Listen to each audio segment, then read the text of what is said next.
चलिए देखिए, state and prove Bernoulli's theorem. ये पेपर में आएगा कुछ final, state and prove Bernoulli's theorem. मगर बर्नौलीज थ्योरम से पहले मैंने एक वीडियो में, वो आज यहाँ कल आएगा आपको, उसमें वीडियो में मैंने 2 क्वेश्चन शॉर्ट आंसर समझाए हैं, उनको थोड़ा सा मैं आप लोगों को बताऊंगा। फिर बर्नौलीज थ्योरम पर आएंगे, बहुत बड़ा क्वेश्चन है और इसकी एप्लीकेशनें भी बताऊंगा। वो एप्लीकेशंस हम डेली लाइफ में यूज भी करते हैं, अच्छी तरीके से समझ लेना ये बर्नौलीज थ्योरम वाला क्वेश्चन। उससे पहले 2 शॉर्ट आंसर क्वेश्चन आप लोग वीडियो में वो देख लेना आप लोग। एक है equation of continuity.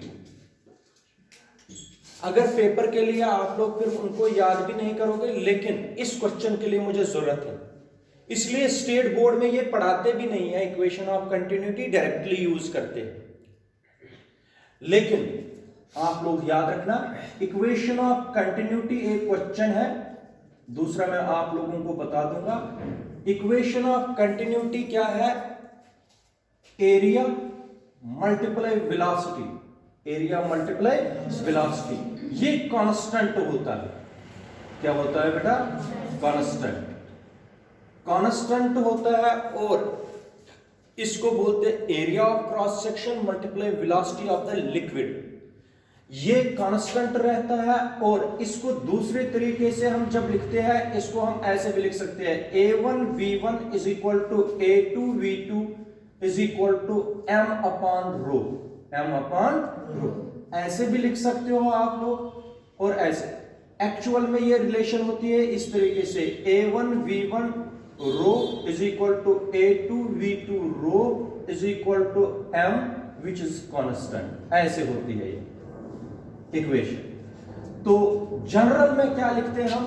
AV is equal to constant. क्या लिखते हैं? लेकिन आप लोग याद रखना A1 V1 is equal to A2 V2 is equal to M upon rho, where M is the mass of the liquid and rho is the density of the liquid। ये याद रखना है। एक पॉइंट ये याद रखना, बाकी कैसे डिराइव करते हैं वो आप वीडियो में देख सकते हो। एक पॉइंट ये है मुझे जो आपको याद रखना, जनरल में AV is equal to constant, और नॉर्मली आप लोग क्या याद रखोगे? A1 V1 is equal to A2 V2 is equal to M upon। याद रखना बेटा, इसको बोलते हैं इक्वेशन ऑफ कंटिन्यूटी। क्या बोलते हैं? Equation of continuity. एक चीज ये याद रखना। और दूसरी चीज जो इससे भी ज्यादा इंपॉर्टेंट है, वो भी मैंने वीडियो बना के रखा है, सबको पता है। काइनेटिक एनर्जी किसके बराबर होती है? आप देखो, जब लिक्विड मोशन में होता है, काइनेटिक एनर्जी को हम बोलते हैं the energy possessed by the liquid by virtue of its motion, by virtue of its, उसको क्या बोलेंगे?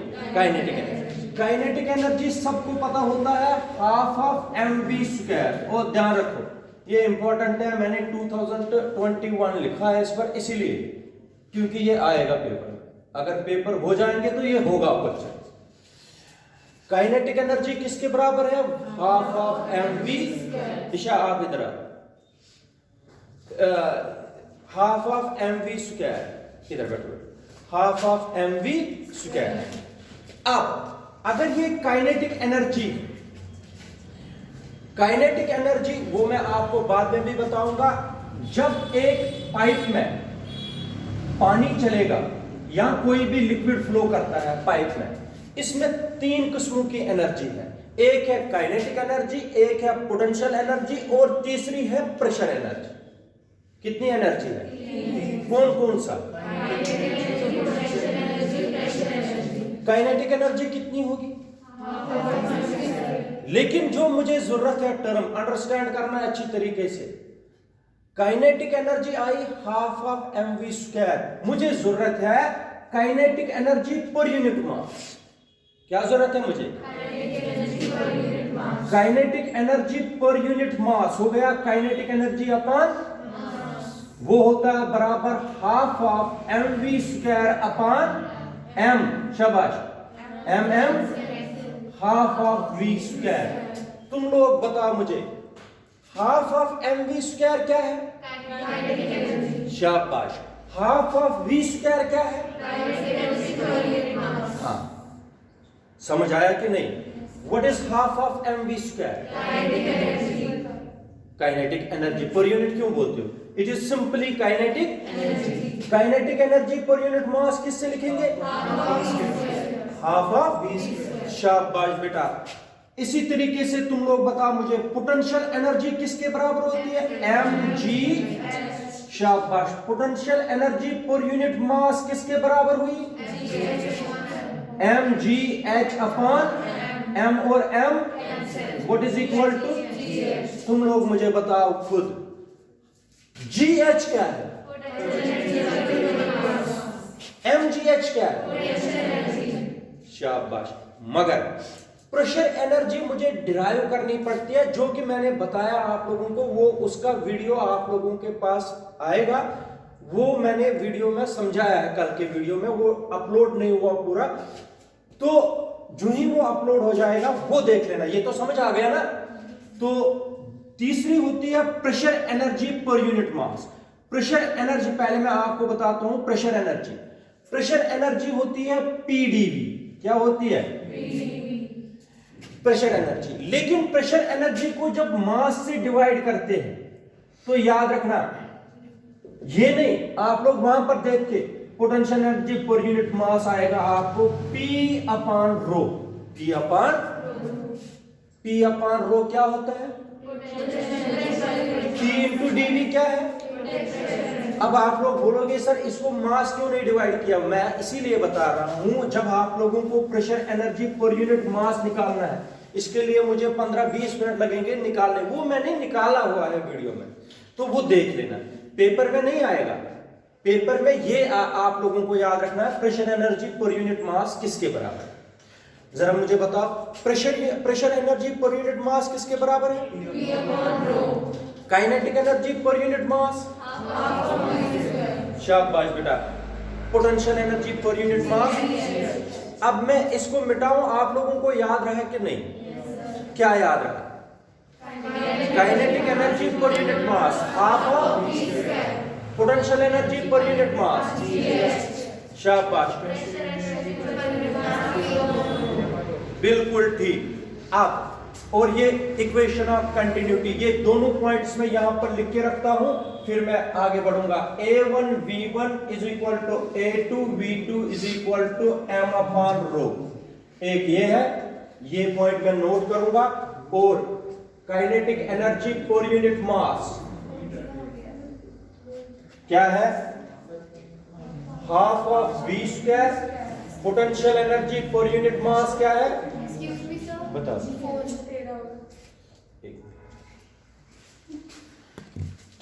ये बकवास है ये।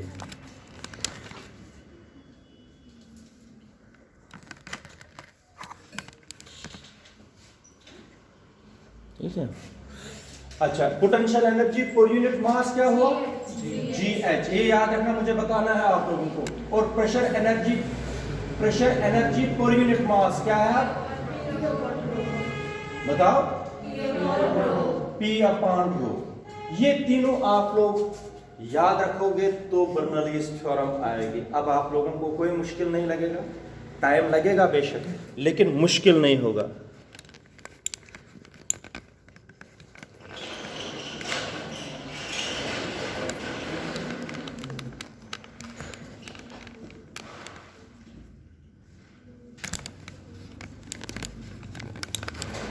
क्या बीमारी है?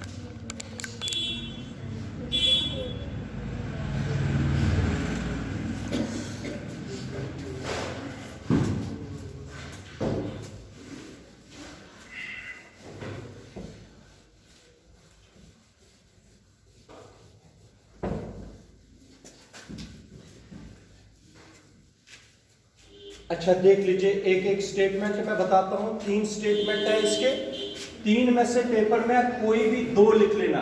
2 नहीं, अगर टाइम नहीं होगा तो 1 लिख लेना स्टेटमेंट। सबसे पहले मुझे बता दीजिए, एक चीज और मुझे बताना है। Ideal liquid, ideal liquid.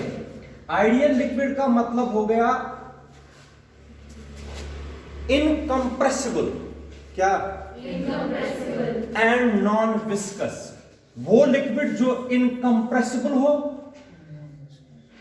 और नॉन विस्कस हो, उसको क्या बोलेंगे? शाबाश बेटा। आप देखो, मैं लिखूंगा, आप लोग स्टेटमेंट पे खुद बताओगे। इधर सुनो, व्हाट इज P अपॉन रो?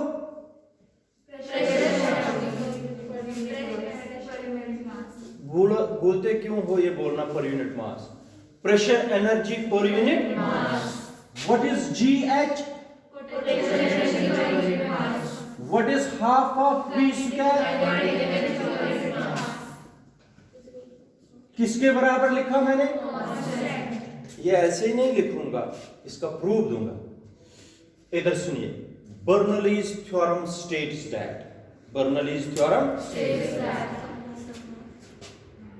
तीनों स्टेटमेंट के लिए जो ये एक लाइन में बताऊंगा ये सेम रहेगी। Bernoulli's theorem states that for streamline flow of an ideal liquid, क्या पढ़ोगे? स्ट्रीमलाइन फ्लो मैंने परसों पढ़ाया, ठीक है? क्या पढ़ोगे? Bernoulli's theorem states that for streamline flow of an the sum of, शाबाश, the sum of pressure energy per unit mass, potential energy, kinetic energy is always, फिर से बताता हूं, Bernoulli's theorem states that for streamlined flow of an ideal liquid, the sum of its potential energy per unit mass, pressure energy per unit mass, potential energy per unit mass, and kinetic energy is always constant. शाबाश युविका, करो try. Bernoulli's theorem states that for streamlined flow of an liquid, the sum of pressure energy per unit mass, potential energy per unit mass, and the kinetic energy per unit mass is always a constant. समझ आया? एक ideal liquid होगा, अगर flow of liquid कौन सा flow होगा? Streamline. उस streamline flow में जरूर होगा प्रेशर एनर्जी का sum per unit mass, potential energy per unit mass और kinetic energy per unit mass. क्या होगा? हमेशा ये पढ़ना आएगा। दूसरा स्टेटमेंट, अनदर स्टेटमेंट। शाबाश बेटा, स्टेटमेंट हमें खत्म हो जाए फिर मैं प्रूफ दिखाऊंगा। चलिए इधर सुनो, multiply equation first throughout by rho. Rho से मल्टीप्लाई करो, क्या बनेगा? P। रो से मल्टीप्लाई किया plus rho GH plus half of rho multiply constant is again constant, it is constant. इधर सुनिए, इन दो को बोलते हैं प्रेशर और इस टर्म को, इसको बोलते हैं स्टैटिक प्रेशर। क्या बोलते हैं? Static pressure. क्या बोलते हैं बेटा? Static pressure. इस टर्म को बोलते हैं काइनेटिक प्रेशर। क्या बोलते हैं? Kinetic pressure. स्टैटिक प्रेशर का मतलब है पानी अगर रुका हुआ हो उसका प्रेशर कितना है और पानी जब चलता हो उसका प्रेशर कितना है। आप फिर से वैसा ही आप लोगों के लिए आ गई दूसरी डेफिनेशन, सिर्फ आप लोगों को पता लगना चाहिए क्या लिखा मैंने इधर। Bernoulli's theorem also states that, Bernoulli's theorem also states that for streamlined flow of an ideal liquid, the sum of it is, बताओ खुशी, शाबाश। स्टेटमेंट सेकंड बताओ इसी तरीके से जैसे पहले किया। Bernoulli's theorem also states that for streamlined flow of an ideal liquid, the sum of pressure, static pressure and kinetic pressure is always constant. ठीक है, किस लिक्विड के लिए? आइडियल लिक्विड क्या होता है? विच इज इनकंप्रेसिबल एंड, याद रखा, ये हुई दूसरी डेफिनेशन। अब इक्वेशन फर्स्ट, तीसरी डेफिनेशन में बताता हूं, फिर मर्जी है आपको। अनदर डेफिनेशन, इधर सुनिए, इक्वेशन फर्स्ट को डिवाइड करो throughout by G, small G, क्या बनेगा? P upon rho into G plus H, GH upon G क्या बन गया? प्लस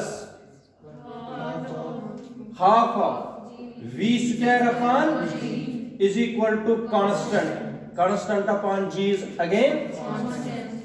अब एक मिनट, इस टर्म को बोलते हैं, याद रखना, इसको बोलते हैं प्रेशर हेड। क्या बोलते हैं? Pressure head. क्या बोलते हैं बेटा? Pressure head. इसको बोलते हैं ग्रेविटेशनल हेड। क्या बोलते हैं? Gravitational head. मुझे लिखना है, आप लोग खुद बताओगे। Gravitational head.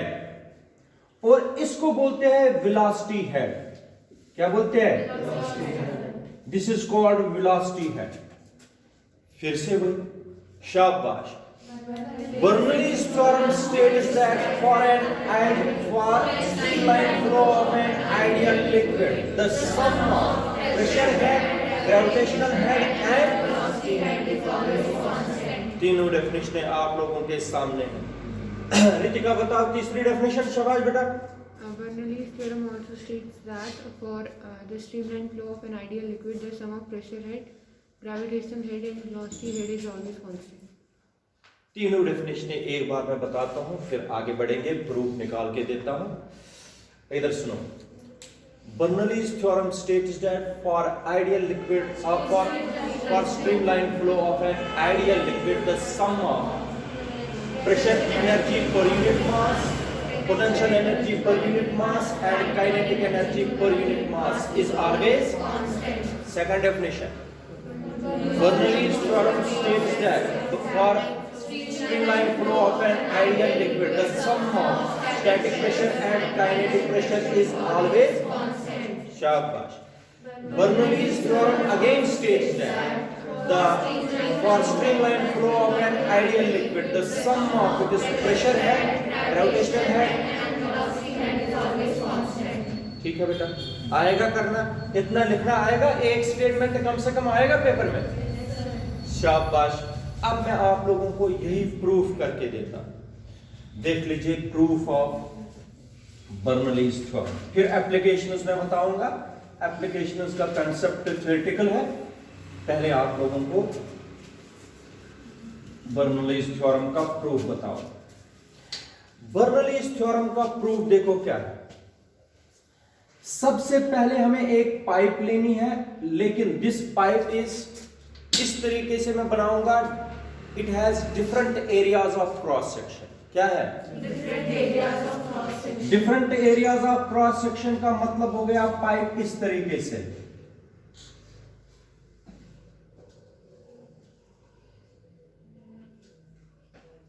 इधर देखो, यहां पर एरिया ऑफ क्रॉस सेक्शन बड़ा है, यहां पर ठीक है बेटा। इसमें कौन सा लिक्विड फ्लो कर रहा है? Ideal liquid. बिल्कुल ठीक। ये है ग्राउंड, ऐसे है, क्योंकि हाइट हमें यहां से देखनी है। इधर देख लीजिए, यहां से यहां तक हाइट है H2 और यहां से यहां तक, असली यहां तक हाइट लेते हैं, इसके सेंटर तक, यहां से यहां तक है H1। हो गया एक चीज। इसमें लिक्विड फ्लो करता है, वो हम दिखाएंगे लिक्विड फ्लो करते हुए।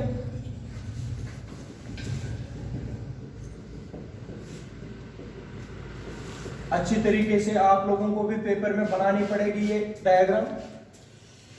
यहां से लिक्विड एंटर करता है, अंदर आता है पाइप में, और यहां पर वेलोसिटी है v1। वेलोसिटी को थोड़ा मैंने ऐसे किया, और ये है A, पोजीशन A। ये है पोजीशन B, जहां से पाइप से लिक्विड बाहर आएगा विद वेलोसिटी v2। ठीक है बेटा। यहां पर प्रेशर है P1, प्रेशर एट A। यहां पर प्रेशर है P2, ठीक है। यहां पर एरिया असली इस तरीके से लिखना होता है P1 A1 V1, P1 A1 V1, वो मैं बताऊंगा। P1 A1 V1 is pressure at A, area of cross section at, area of cross section हो गया ये at A, velocity of the liquid at similarly, शाबाश, P2 A2 V2 क्या होता है? Pressure of the liquid at B, area of cross section at B and velocity of the liquid at, आप लोगों को आएगा बताना है। H1 है height of the pipe at A and H2 is the, ठीक है यहां तक वो सबको आया। ये पाइप है, इसमें कौन सा लिक्विड चल रहा है? सब चीजें मैंने बताई, ये आप लोगों को क्लियर करना है। P1 क्या है, A1 क्या है, V1 क्या है। Similarly P2 A2, what is P1? Pressure of the liquid at, what is A1? Area of cross section at A, what is V1? देखो दो चीजें मुझे बिल्कुल आसान है इसमें निकालनी, वो है काइनेटिक एनर्जी और पोटेंशियल एनर्जी। इसमें थोड़ा सा काम करना है प्रेशर एनर्जी के, वो कोई मुश्किल नहीं, आप लोग देख लीजिए, बनाना आएगा। ये क्या है? ये पाइप है, मगर different area of cross section के uniform area of cross section. इधर एरिया कम है ज्यादा है, इधर एरिया, कौन सा लिक्विड इसमें फ्लो कर रहा है, मगर किस फॉर्म में? स्ट्रीमलाइन, स्ट्रीमलाइन, शाबाश। यहाँ कितनी वेलोसिटी से अंदर आ रहा है, यहाँ कितनी वेलोसिटी से लीव कर रहा है, ठीक है। यहाँ पर कितना प्रेशर है, यहाँ पर कितना प्रेशर है, यहाँ area of cross section pipe का, यहाँ एरिया ऑफ, ठीक है। आप सुनिए, यहां पर देख लीजिए, force acting on liquid, force acting on liquid at A, कितने फोर्स से कौन लिक्विड अंदर आ रहा है, कहां पर?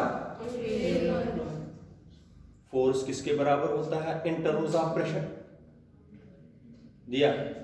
फोर्स किसके बराबर होता है in terms of pressure? Pressure होता है फोर्स अपॉन एरिया। फोर्स किसके बराबर हुआ? प्रेशर इनटू, तुम लोगों को क्या हुआ? प्रेशर होता है बराबर force upon area. Area, force किसके बराबर हुआ? ए पर प्रेशर कितना है?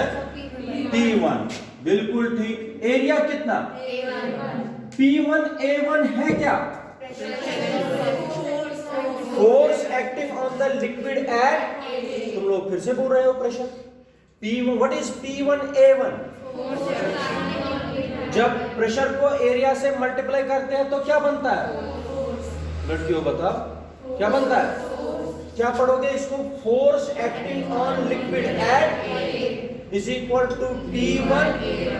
अब जो सबसे इंपॉर्टेंट पॉइंट है वो अब आएगा, तुम लोग बताना मुझे। Distance travelled by liquid in 1 second, distance travelled by liquid, distance travelled by liquid in 1 second at A की बात कर रहा हूं, ये सारा मैं समझा रहा हूं एट ए पर। Distance travelled by liquid in 1 second कितना? बोलो। अच्छा, सबसे पहले मुझे बता दीजिए, देखो तुम लोग नहीं बता पाए, वेलोसिटी या वेलोसिटी किसके बराबर होती है? डिस्टेंस अपॉन, डिस्टेंस किसके बराबर हुआ? यहां तक समझ आया? डिस्टेंस किसके बराबर होता है? वेलोसिटी मल्टीप्लाई, वेलोसिटी कितनी है ए पर? V1। टाइम कितना लिया मैंने? कितना हुआ? हाँ, फिर से बताता हूं, मैंने बताया सबसे इंपॉर्टेंट पॉइंट है।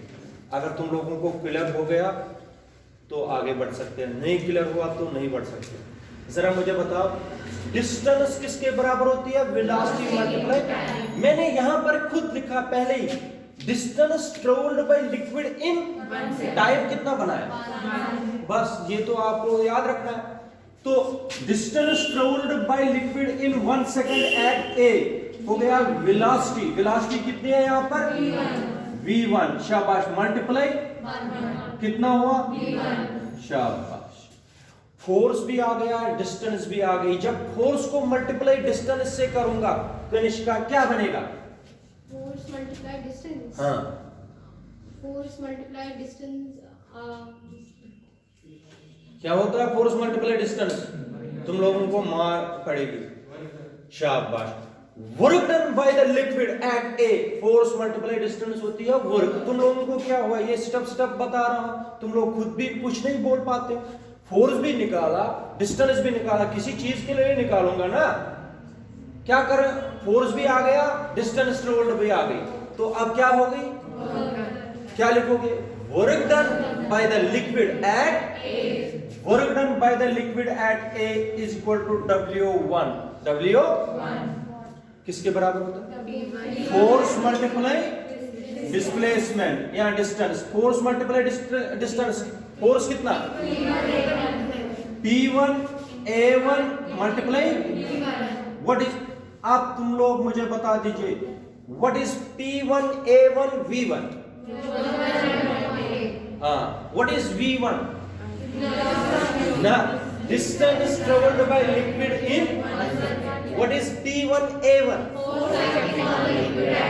ये सबके बस की बात नहीं है ये वाला क्वेश्चन करना रियलिटी में। ये कोई आप लोगों में कर पाएगा फिर एग्जाम में, क्योंकि उनको ये जब यहां पर आप लोग 3 बार समझा के समझ नहीं पाओगे, वहां कैसे करोगे, तो कंसेप्ट क्लियर करो। What is force acting on liquid at A, distance travelled by the liquid in 1 second at A, V1, शाबाश, क्योंकि टाइम मल्टीप्लाई 1 हो गया तो ये बन गया V1। Work done by the liquid at A, 1 second में वर्क डन हुई है, किस सेकंड में, 1 सेकंड, शाबाश, कितना, बिल्कुल ठीक। Similarly work done at B, शाबाश शाबाश शाबाश, work done at B, W2 is equal to P2A2 B2, P2A2 समझ आया।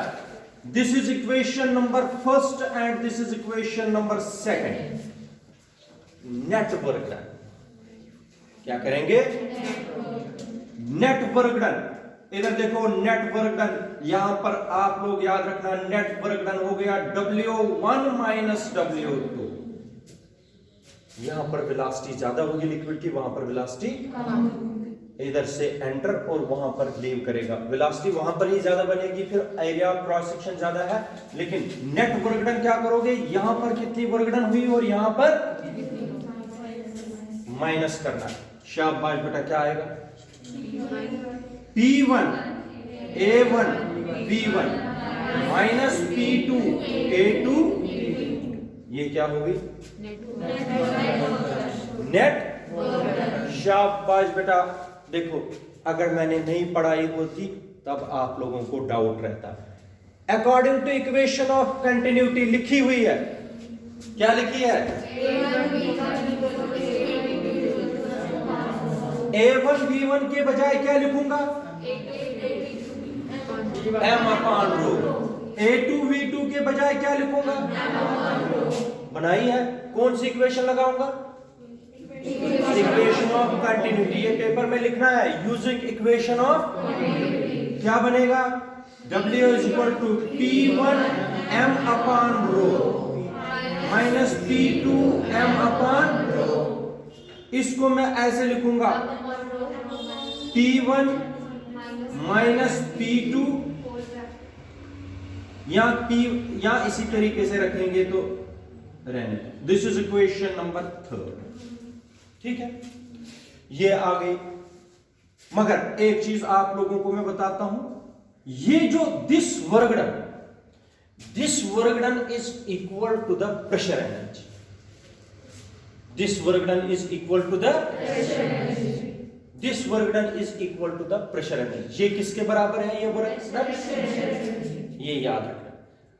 अब मुझे अभी भी दो एनर्जीज निकालनी, वो कौन कौन सी? काइनेटिक एनर्जी और अब सुनो, जब यहां से लिक्विड ने एंटर किया एट ए, काइनेटिक एनर्जी कितनी होगी?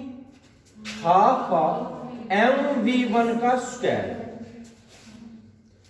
यहां पर कितनी एनर्जी होगी? हाफ ऑफ mv2 का स्क्वायर, क्योंकि mass of the liquid entering is equal to mass of the liquid leaving. जितना यहां से अंदर आएगा लिक्विड, उतना ही यहां से मतलब मुझे बता दीजिए, increase in kinetic energy, increase in kinetic, final kinetic energy minus, मुझे बताओ फाइनल काइनेटिक एनर्जी कितनी है?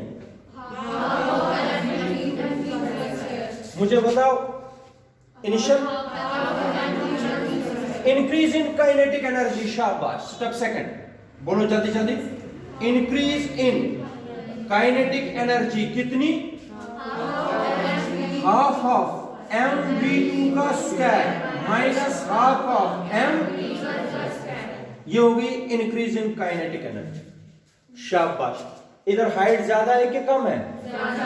इधर हाइट कम है। पोटेंशियल एनर्जी इधर ज्यादा है कि इधर ज्यादा है? शाबाश। जरा मुझे बताओ पोटेंशियल एनर्जी इधर कितनी होगी? mgh2, यहां पर mg। जरा मुझे बताओ increase in potential energy, increase in potential energy, शाबाश, mg। आ गए हमारे पास एनर्जीज तीनों।